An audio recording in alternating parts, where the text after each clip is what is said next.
langkah awal cuci otak dalam dunia NII itu adalah mengajak orang untuk baiat, ya, mengucapkan syahadat ulang. Jadi kalimat syahadatnya diulang, ya. Katanya apa? Apa namanya? Kalau kamu masuk Islam, saksinya mana? Gitu. Jadi misalnya ditanya nih, Pak Ipan ditanya, Pak Ipan Muslim, saya Muslim. Pak Ipan kapan syahadatnya? Gitu. Kalau Muslim kan harus mengucapkan 2 kalimat syahadat. Gitu. Kapan syahadatnya Pak Ipan? Kalau jamaah salam ditanya, apakah jamaah salam Muslim? Muslim semuanya sepakat. Kemudian ditanya oleh kelompok NII, kapan kalian mengucapkan syahadatnya? Karena rukun Islam itu pertama mengucapkan syahadat.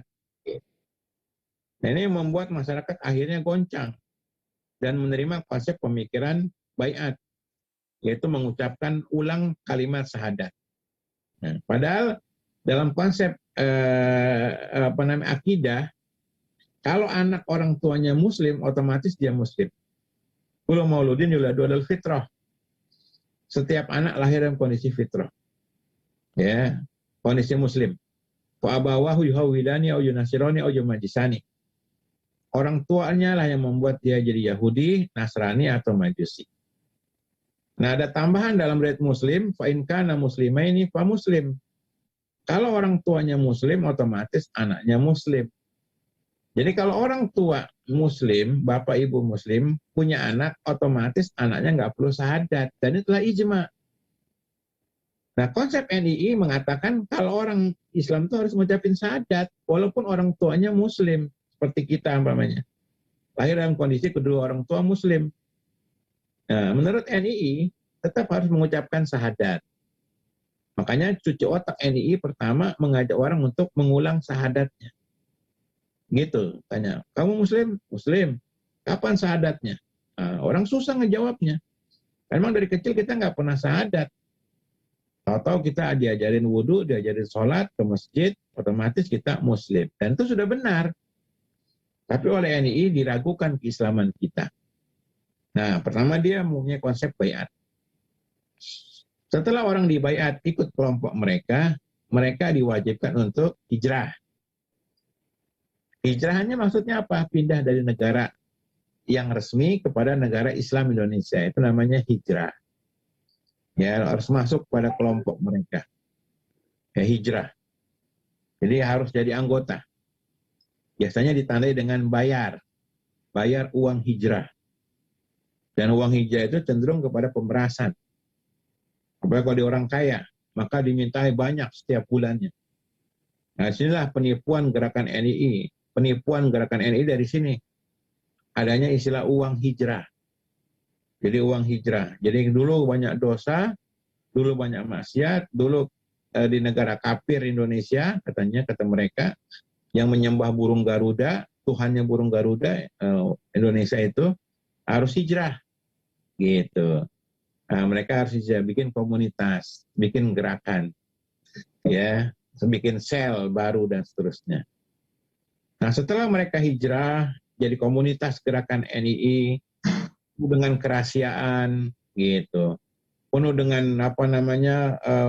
kekakuan dan seterusnya, karena fikihnya sangat kaku sekali.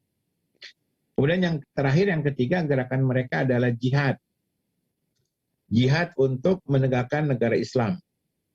Jihad untuk berkorban untuk negara Islam.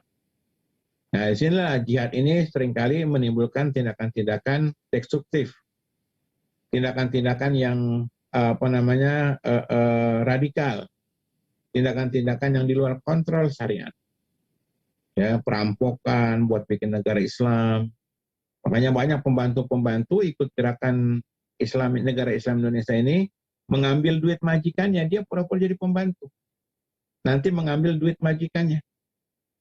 Sebagian lagi ada yang pura-pura jadi mintain duit panitia pembangunan masjid atau musola atau pesantren yang keliling-keliling bawa tromol. Itu banyak dari gerakan NII.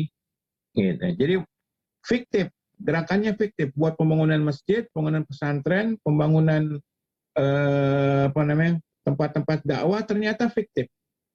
Uangnya kemana? Buat bikin gerakan jihad negara Islam Indonesia. konsep pemikiran NII yang menyimpang. Makanya tindakan-tindakan radikal, tindakan-tindakan teroris itu kadang datang dari mereka. Yang kalau kita telusuri adalah sebenarnya ini daripada misi-misi kejadian. Gitu. Makanya pelakunya orang-orang bodoh. Gitu. Makanya pelaku-pelaku kayak perusakan, tindakan-tindakan anarkis, radikalisme, itu orang-orang yang berpendidikan rendah. Dan bukan orang-orang yang fakih. Ya, nggak ada lulusan Madinah itu jadi teroris gitu. Nggak ada lulusan S3 itu jadi teroris, nggak ada. Mereka yang punya pemahaman rendah, orang-orang masyarakat awam direkrut. Entah siapa yang merekrut sehingga mereka berani melakukan tindakan yang luar biasa bahayanya. Melakukan tindakan bom, bunuh diri dan seterusnya. Ini dari sini. Karena pemahaman jihad yang mereka dapat itu pemahaman yang justru bertentangan dengan konsep jihad.